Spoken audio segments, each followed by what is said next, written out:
Donc bonjour à tous, on se retrouve aux Imaginales 2019 en compagnie de Sigridur Hagalín Björnsdóttir et en compagnie de son traducteur Eric Bourri. Donc bienvenue à vous. Merci. Donc vous êtes l'autrice de L'Île qui est sortie l'année dernière aux éditions Gaïa. Comment est-ce que vous avez eu l'idée de ce récit? Þessi hugmynd var meira en 15 ára gömul þegar ég skrifaði bókina. Ég fékk hugmyndina fyrst eftir árásirnar á Tvíburaturnana í New York árið 2001. En fait, cette idée, elle avait, à l'époque où je l'ai mise en pratique, 15 ans, elle était vieille de 15 ans. Cette idée, elle m'est venue la première fois au moment de l'attaque des tours jumelles à New York en septembre 2001. Mér fannst þessi hugmynd svo augljós að því að Ísland eyja út í miðju Atlantshafinu. Mér fannst það að skrifa algjöra einangrun landsins. Mér fannst það vera mjög svona augljós hugmynd. Ég beið alltaf eftir því að einhver alvöru rithöfundur fengi hugmyndina og skrifaði þessa bók. Et en fait, cette idée, elle m'est apparue comme tout à fait évidente, étant islandaise et venant donc d'une île. L'Islande peut se retrouver très facilement, totalement isolée. Cette idée qui m'apparaissait évidente, malgré ça, il n'y avait aucun auteur, aucun véritable auteur pour s'en emparer. Et j'attendais qu'un véritable auteur s'en empare, mais ce n'est jamais arrivé, et donc je l'ai mise en pratique moi-même. Svo komst ég bara, svo vaknaði hún eiginlega aftur árið 2008 þegar íslenska efnahagslífið hrundi. Þá var mér smám saman ljóst að þessi hugmynd hafði bara komið til mín og það var mitt að vinna úr. Et donc, cette idée, je l'avais laissée dormir pendant un certain temps. Puis en 2008, quand il y a eu la grande crise islandaise qui a engendré l'effondrement de l'économie islandaise, elle est revenue à nouveau me trotter dans la tête. Et j'ai fini par me dire, d'accord, cette idée, elle m'est venue à moi, c'est moi qui l'ai eue. C'est pas la peine d'attendre que quelqu'un d'autre la mette en pratique, c'est à moi peut-être de le faire. Je vais prendre mon idée et je vais me mettre vraiment à l'écrire. Et comment est-ce que vous résumeriez en quelques mots l'intrigue de votre roman à quelqu'un qui ne l'aurait jamais lu?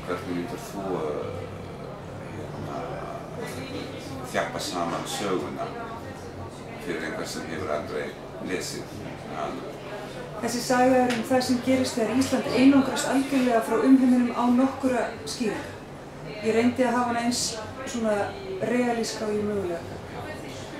En fait, cette histoire, ce roman, il raconte ce qui se passerait ou ce qui se passe au moment où l'Islande se retrouve complètement isolée du monde, sans aucune raison, sans aucun motif. On ne connaît pas la raison. Et moi, j'ai essayé de l'écrire de manière aussi réaliste, aussi crédible que possible. Fyrst þegar ég skrifaði hana þá hélt ég hún væri bara landfræðilega einangrun, en eftir því sem áleið þá var mér ljóst að hún snýst þjóðerni og þjóðernishyggju og áhrif Au début du processus d'écriture, en fait, j'avais l'impression d'écrire sur l'isolement géographique, tout simplement, l'isolement géographique de l'Islande. Mais au fil de l'écriture, je me suis rendu compte que je m'intéressais beaucoup plus aux notions de nation et de nationalisme, et au nationalisme qui peut se développer quand justement une nation se retrouve repliée sur elle-même, seule avec elle-même. Donc finalement, en fait, de choisir comme genre la dystopie, ça vous permettait de dénoncer, voire de sensibiliser vos lecteurs à ce type de problème.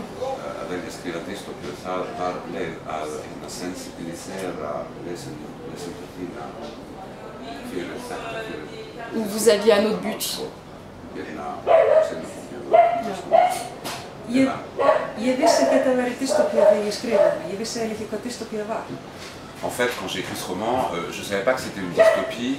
D'ailleurs, je ne savais pas vraiment ce qu'était une dystopie. Fyrir mér var þetta bara mjög raunveruleg saga þar sem maður tekur bara einn hlut úr sambandi og tekur bara þetta sambandi við umheiminn, bara tekur það út og lýsir því. Ég nota raunverulega aðferðir blaðamennskunnar til að rannsaka hvað gerist þegar landið hefur verið algjörlega. En fait, pour moi, c'était simplement une histoire que je racontais où il y a quelque chose qui se passe, une petite chose qui se coupe. petite chose qui est très importante, certes, le contact avec l'étranger. Et puis ensuite, j'ai utilisé la méthode que j'utilise toujours en tant que journaliste pour essayer de découvrir ce qui se passe et d'explorer les conséquences du phénomène, c'est-à-dire de l'isolement. Et encore une fois, j'ai essayé d'être le plus réaliste possible. Og dystopían auðvitað frábær aðferð til þess að rannsaka ólíkar sviðsmyndir eða hvaða afleiðingar ákvarðanir okkar í núinu hafa í framtíðinni. Mais c'est vrai que la dystopie, c'est un outil littéraire merveilleux pour essayer d'explorer ce qui se passe dans nos sociétés ou ce qui se passerait si ceci, cela. Et donc l'isolement, on est sur l'île, mais on suit, vous n'avez pas choisi de suivre qu'un seul personnage, on en suit plusieurs, pourquoi?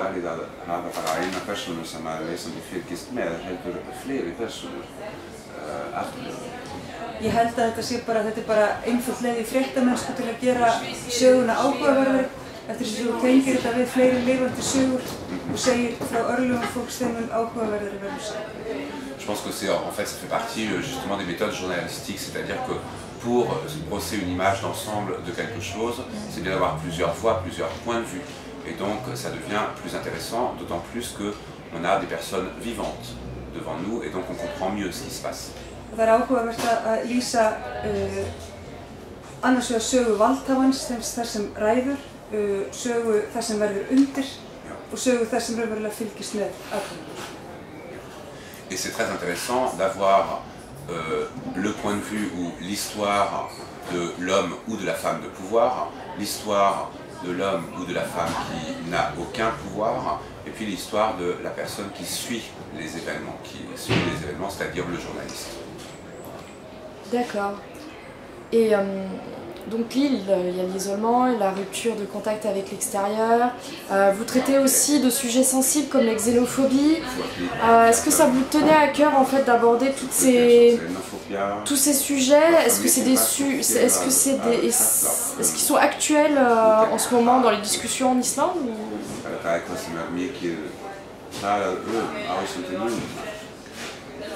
Nei, raunverulega ekki. Ísland mjög náttúrulega einangrað og við höfum þá hugmynd sjálf okkur að við séum opin fyrir útlendingum og útlandinu. En fait, je ne pensais pas vraiment traiter de xénophobie ou de racisme dans mon roman. L'Islande, c'est un pays qui est de toute façon très isolé et nous avons de nous-mêmes une image qui est celle de gens qui sont ouverts et qui n'ont pas d'inimitié avec l'étranger. En á sama tíma þá sjálfsmynd Íslandinga mjög lokuð, við erum mjög erfitt með að hleypa útlendingum inn í okkar samfélag og okkar menningu og það ekki. Et en même temps, les Islandais, même si cette image d'eux-mêmes qu'ils ont comme personne, même s'ils ont d'eux-mêmes une image très ouverte, en réalité, ils ont un côté très fermé, puisque c'est très difficile pour un étranger de s'implanter en Islande et de s'intégrer vraiment à la société islandaise, parce que les Islandais ne les laissent pas facilement s'intégrer. Þetta líka aðferð til að rannsaka það, af því að lífið á Íslandi núna bara frekar auðvelt. Þetta aðferð til að rannsaka það hvernig bregðumst við ef að lífið verður raunverulega erfitt, hverjir verða hluti af þjóðinni og hverjum útskúfun. Et ce roman, c'est aussi c'est aussi quelque chose dans lequel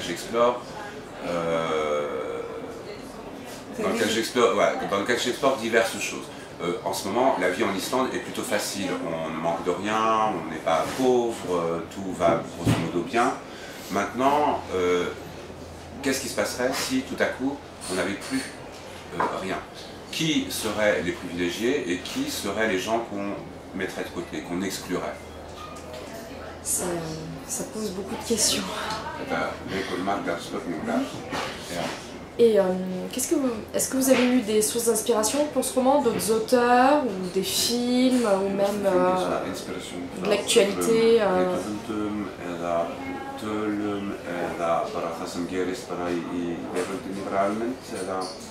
Já, algjörlega. Þessi bók náttúrulega bara sprottin úr mínu starfi sem fréttamaður, hún líka sprottin af alls konar bókmyndum. Ég hef gaman af Margaret Atwood, David Mitchell og höfundum sem svona, já.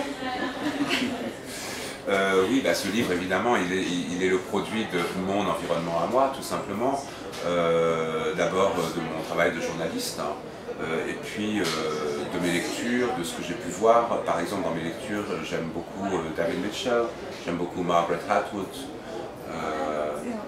Og þetta líka bara dregið, ég á hérna dóttur sem á svipuðum aldri og eina aðalpersónum í bókinu, þannig að þetta líka, það kemur líka inn. Et par exemple, j'ai une fille qui a le même âge qu'un des personnages féminins principaux de mon livre. Donc une inspiration directement proche de vous, quoi. Ja, det var sånn inspirasjon som kommer inn av fallene og ja.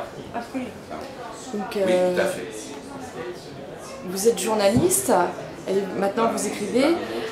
Comment s'est fait le passage de l'écriture journalistique à l'écriture romanesque? Est-ce que c'est différent? Vous en préférez l'une plus que l'autre?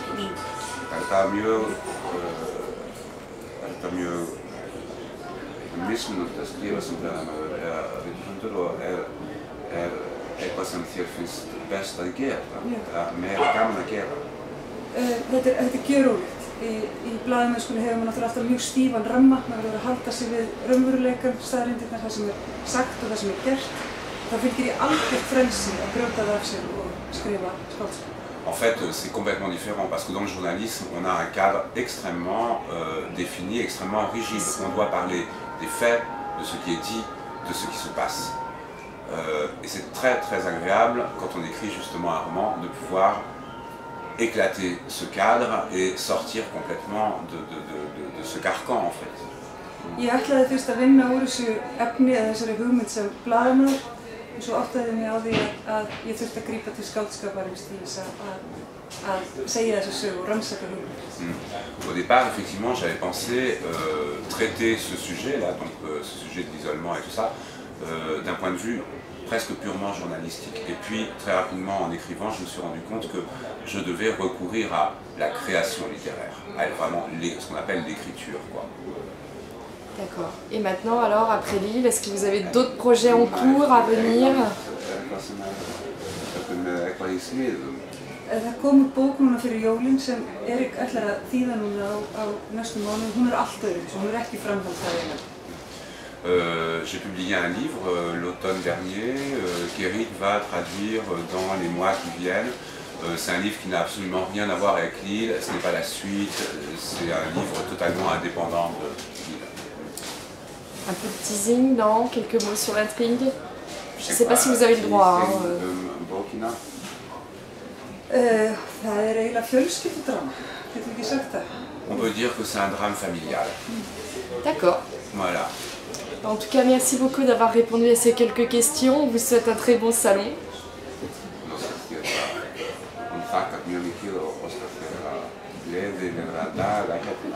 Merci.